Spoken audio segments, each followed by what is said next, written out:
Halo Mas Bro, Assalamualaikum. Jumpa lagi dengan saya di channel Mr. John undur diri. Nah, saya ini di kolam gurame yang di dalamnya ada ikan koi ini. Saya sengaja belum kasih makan Mas Bro. Saya mau kasih makan sedikit-sedikit karena di sini ternyata ada lobster air tawarnya Mas Bro. Kayaknya sih betina, indukan betina keluar dari bawah ini. Sepertinya ada lubangnya di bawah ini. Nah, ada lubang persembunyiannya. Saya akan coba memberi makan di sini lagi supaya lobster air tawar ini keluar, dan rencana saya mau saya tangkap Mas Bro. Nah, tapi sebelum itu saya menceritakan dulu Mas Bro sejarah lobster air tawar di kolam saya ini. Dulu memang di awal-awal itu kolam saya ini sama sekali tidak ada lobster air tawarnya. Tapi karena kebiasaan saya memancing di sungai kecil di samping kolam ini, kadang saya dapat ikan wader, kadang dapat lele, dapat gabus. Nah, sesekali saya dapat udang Mas Bro. Nah, udang itu dulu sebelum saya ketahui sebagai lobster air tawar, saya kira udang biasa. Nah, karena dia kecil, kadang saya dapat ukuran sekelingking. Warnanya waktu saya dapat itu coklat, mungkin karena dia hidup di sungai berwarna coklat gitu. Nah, itulah yang saya lepaskan ke kolam-kolam saya. Nah, suatu saat sekitar 2 tahun yang lalu atau setahun setengah yang lalu, penunggu kebun saya ini, penunggu kolam saya ini, artinya orang yang menunggu atau menghuni dan menggarap kebun saya ini, itu melihat lobster air tawar ada di sana Mas Bro, di ujung sana tuh lubang-lubang itu dulu bekas lubang lobster air tawar ada di sana, dan besar-besar. Karena setiap kali memberi makan ikan di kolam ini, capit dan kumis lobster air tawar itu muncul gitu, kelihatan ke atas. Saya berupaya menangkapnya tapi tidak berhasil. Nah, pada saat bersamaan saya mencari informasi tentang penjual indukan lobster air tawar. Nah, itu riwayatnya. Maka dulu saya indukan itu yang saya bikin di kolam terpal. Nah, di kolam terpal saya itu terpal biru itu bukan dari kolam ini, walaupun di sini sudah ada lobster air tawarnya. Itu saya beli dari teman saya di Bilangan Telanepura. Nah, teman saya itu juga dapat dari alam, dapat dari parit-parit dan sungai-sungai katanya. Nah, ini Mas Bro. Nah, dari kolam atas ini kemudian berpindahlah ke kolam sini, berpindahlah ke kolam sana. Jadi ada 3 kolam di kebun saya ini.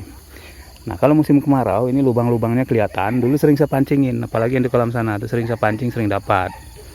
Nah, saya dapat, kalau besar saya jadikan indukan. Nah, kalau yang kecil itulah saya pelihara, saya pembesaran. Termasuk di kolam ini juga dulu sering saya tangkap di pinggir-pinggir itu. Ini kalau posisi air kolamnya lagi kering, nah itu pematangnya turun, kelihatan lubang-lubang. Nah, di lubang itu biasanya bersembunyilah lobster air tawar. Nah, sebenarnya kolam ini sudah saya kuras Mas Bro untuk menghilangkan anak-anak nila. Karena saya akan memakainya untuk budidaya gurame. Ini saya kuras habis, saya biarkan kering selama 1 bulan lebih untuk menghilangkan anak nila dan juga untuk menghilangkan sisa-sisa lobster air tawar. Tapi tidak tahu, belakangan muncul lagi nih lobster air tawarnya ada di sini. Nah, sebagian orang sih menganggapnya ini hama. Kalau saya tidak, lobster air tawar tidak mengganggu ikan-ikan lain di dalam kolam. Dia aman sebenarnya, tapi mungkin ada saja orang yang risih dan tidak tahu bahwa lobster air tawar itu bernilai protein tinggi, bergizi tinggi. Jadi seolah-olah itu dianggap hama. Nah, lobster itu biasanya bersembunyi di sini Mas Bro. Kemarin saya temui, sudah 2 kali saya temui di sini. Nah, ini saya pancing keluar. Mudah-mudahan dia mau keluar.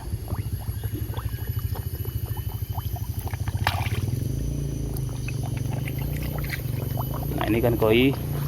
Sengaja saya kasih makan sebelah kiri supaya dia tidak mengganggu saya memancing lobster air tawar keluar.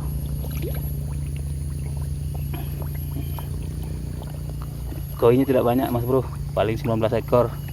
Tapi ini udah usia sekitar 7 bulan ya. Nah, beratnya sudah ada yang di atas setengah kilo. Tapi masih ada juga yang kecil. Kayaknya ini, nah ini kurang setengah kilo nih. Nah, ini setengah kilo lah. Nah, kasih lagi makan.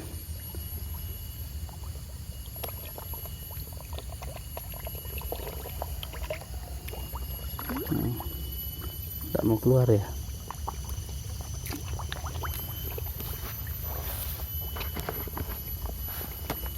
Nah ini dia Mas Bro, dia keluarnya di sini Mas Bro. Nih Mas Bro. Nah itu kan kelihatan Mas Bro, tuh besar sekali. Nah saya akan tangkap dengan saya punya seser tuh Mas Bro, atau tangguh. Nah ini kan terbukti memang ada lobster air tawar yang menghadirkan dirinya ke kolam gurami ini Mas Bro. Saya akan coba tangkap Mas Bro. Caranya saya juga bingung nih, caranya gimana. Saya takut nih kamera jatuh pula.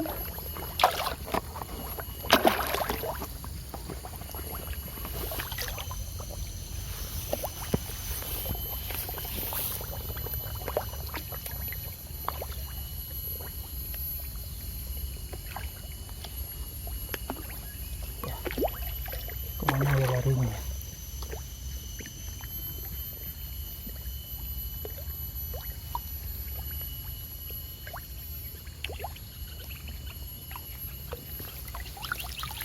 Tidak berhasil Mas Bro.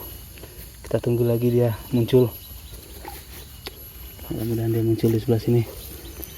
Nah ini memang tempat persembunyian yang bagus bagi lobster air tawar Mas Bro, karena di sini ada bekas akar-akar kayu. Jadi dulu mungkin tunggul kayu yang tidak tercerabut waktu membuat kolam ini dibiarkan begini saja. Nah di bawah itulah mungkin ada lubang-lubang persembunyian yang disukai oleh lobster. Nah ini datang lagi Bro.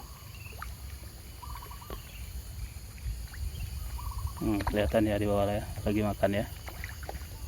Aduh, mencoba makan pelet. Nah mundur lagi, kayaknya dia tahu lagi diintip. Saya coba menangkapnya pakai seser Mas Bro.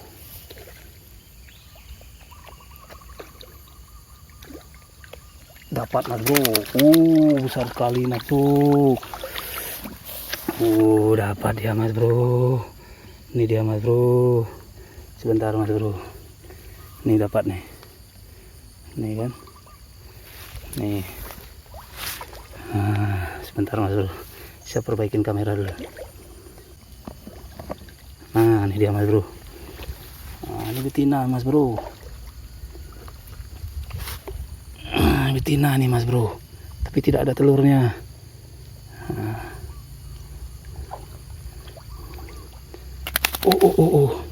Jatuh Mas Bro. Bentar. Ini Mas Bro jatuh ke rumput, dia menjepit rumput. Ini besar sekali Mas Bro. Penghuni kolam saya ini karena dia belum bertelur, kayaknya mau saya biarkan dia menghuni kolam ini. Tidak apa-apalah, biar dia besar, nanti pas bersamaan dengan panen gurami dia akan menjadi monster. Nih Mas Bro. Kita buang dulu nih yang dicapitnya rumput-rumput ini. Nah ini Mas Bro, saya balikkan dulu kameranya Mas Bro. Ini Mas Bro, besar sekali Mas Bro. Babon monster. Ini betina. Ciri-cirinya betina, tidak ada warna merah di ujung capitnya. Kalau ada merah di sini itu jantan. Kalau tidak ada merah ini berarti betina. Tapi dia belum bertelur Mas Bro. Nah belum ada telurnya. Mungkin di dalam ini tidak ada jantan. Mungkin di kolam sebelah saya ini hanya dia sendiri yang betina mungkin. Maksudnya hanya dia sendiri lobster air tawarnya, dan itu pun dia betina. Tidak ada jantan sehingga ya tidak ada yang menghamilin. Ini Mas Bro, ini sudah besar, ini dagingnya udah lumayan nih Mas Bro kalau untuk dikonsumsi. Ini beratnya 1 on mungkin lebih ya. Dan dia sehat Mas Bro, kaki-kakinya semua tidak ada misalnya jamur gitu, tidak ada, sehat. Cuma warnanya saja yang kurang jreng. Dia warnanya agak biru muda. Seharusnya sih Kalau dia di kolam terpal, kalau yang saya itu di kolam terpal biasanya warnanya biru agak pekat. Kalau ini birunya agak muda ya. Oke Mas Bro, ini mau saya pelihara saja, mau saya biarkan terus menerus dalam kolam sampai nanti panen bersamaan dengan panen gurami dan panen koi. Oh ya, bagi teman-teman yang selama ini mempertanyakan kenapa saya tidak lagi begitu memperhatikan lobster air tawar, sebenarnya bukan tidak lagi memperhatikan. Saya harus klarifikasi bahwa dulu saya dapat kemalangan ketika proses pembesaran lobster air tawar. Ketika lobster air tawar saya itu umur 8 bulan, saya dapat kemalangan, anak saya sakit. Nah, ketika anak saya sakit, ada beberapa hari itu saya tidak sempat menjenguk dan tidak sempat memberi makan. Saya juga tidak pesan dengan orang yang menunggu kebun saya ini, menunggu kolam saya ini. Itu saya lihat sekali datang, saya lihat ada yang mati, Mas Bro. Ada mati 1, 2 gitu. Saya khawatir, lalu saya telepon teman itu si Om Dede. Saya bilang, Om Dede tolong diambil, itu dijual sebagai lobster hias, karena memang lobster hias harganya relatif lebih mahal. Dan teman saya itu si Om Dede juga berjualan di arena Car Free Day di komplek perkantoran gubernur. Waktu itu belum corona, Mas Bro, belum memasuki masa harus work from home, karantina dan lain segala macam, itu belum mewabah COVID di Indonesia. Nah, dijual lah di arena Car Free Day setiap hari Minggu oleh dia, 2 kali ambil dijualnya. Nah, setelah dijual itu saya akan punya indukan saya itu juga nyaris tak terurus dan berkurang juga, Mas Bro, berkurang. Nah, kemarin sudah saya update, saya punya masih tersisa 2 indukan, 3 indukan dan 2 jantan. Itulah sisanya lobster air tawar saya yang di kolam terpal. Tapi sebenarnya di kolam tanah saya ini masih banyak lobster air tawar, Mas Bro. Di kolam yang ini kan kolam tengah nih, tempat saya barusan mengambil yang ini. Ini di kolam ini memang sudah saya kuras habis di kolam tengah ini. Tapi di kolam yang ketiga, kolam sana itu dulu masih banyak anak-anaknya, bahkan masih banyak, ada yang babon dulu, ada yang babon hampir sebesar inilah gitu loh. Dan beberapa ekor dulu sempat saya pancing, saya jadikan indukan. Dan suatu saat ketika kolam itu mau saya jebol atau mau saya kuras, itu akan saya panen juga. Nah, terus di kolam kolam atas ini juga dulu sering saya pancing, juga masih ada lobster air tawar. Bahkan mungkin sekarang masih bisa dilihat sisa-sisanya, walaupun waktu kemarau dulu sudah banyak yang saya tangkapin. Anak-anaknya dulu saya tangkapin dengan cara saya tebar jaring, lalu di balik jaring itulah dia sembunyi. Nah, saya tinggal angkat dulu waktu itu kemarau. Nah, kalau sekarang air kolamnya agak besar, mungkin agak sulit menangkapnya ya. Jadi masih ada lobster air tawar di kolam-kolam tanah saya ini, dan sengaja saya biarkan di kolam tanah karena memang relatif lebih aman dan tidak perlu banyak urusan, Mas Bro. Ruang bermainnya luas, kondisi airnya relatif lebih stabil. Hujan panas itu masih bisa dinetralisir oleh kondisi tanah, kondisi rerumputan di dalamnya, dan banyaklah hal-hal lain yang mempengaruhi kolam tanah lebih bagus untuk lobster air tawar. Cuma memang kerugiannya, kalau kita di kolam tanah itu dia akan lari kemana-mana, dia akan jalan keluar. Kalau di pagar dia akan banyak pagar gitu. Nah, ini contohnya nih, saya dulu tidak menaruh 1 ekor pun lobster di kolam ini. Bahkan ketika kuras sengaja saya biarkan selama 1 bulan lebih agar kering semuanya, sehingga tidak ada lobster air tawar dan tidak ada anak ikan nila yang akan mengganggu ikan gurame. Tapi ternyata ada nih, Mas Bro. Alhamdulillah lah, saya tidak pernah menganggap dia hama. Saya menganggap dia ini adalah bagian dari kehidupan di kolam saya. Oke Mas Bro, terima kasih telah menyaksikan video saya memeriksa nih lobster air tawar di kolam gurame. Alhamdulillah masih ada indukan sebesar ini, masih ada babon. Nah, semoga terhibur dan semoga menginspirasi, semoga bermanfaat. Saya Mr. John undur diri. Assalamualaikum.